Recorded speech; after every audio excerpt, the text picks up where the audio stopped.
Some Croatian designed this gun. I'm sure that the people at Springfield Armories put the accessory rail on it and probably a few things for ergonomics to make it feel better for us, perhaps.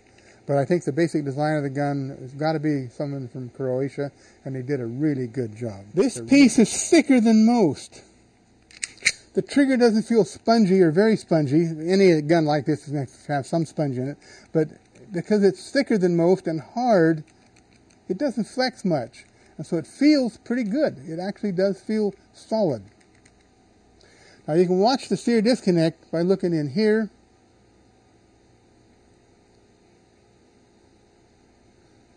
When I squeeze it, clever nonetheless. I have some concern on the life of the striker spring, or the striker I should say, for two reasons.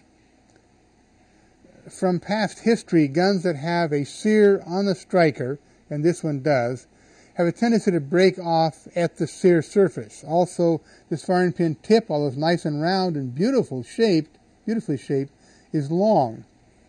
It may have a tendency to break, but I doubt that it does because this is well contoured, but it could.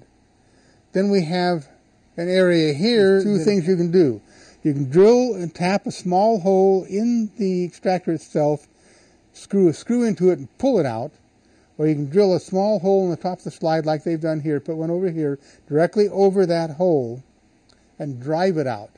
We don't want to have to do that. I've never had this gun apart, so we're going to try a magic trick. Now the other gun I got apart this way. We're going to use inertia to drive it. This little cog right here that the drawbar or disconnector pulls on have to go in the frame underneath this lip or ledge. So we have to put it in kind of like that. And we hope that the sear spring, the slave pin stays in place. It's not wanting to. Get this up into place.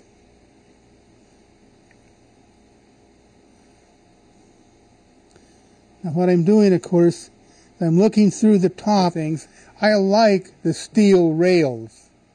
This is just plastic, just guide rails. They don't amount to much, but I like the steel rails.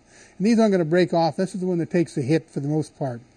And then another thing I didn't mention on the gun earlier was that most striker-fired guns either have an extractor that comes into the extractor cut that comes into the firing pin or striker hole, or they have a loose enough striker that the air can get past it. This is a pretty good fit. And so what they've done, because if you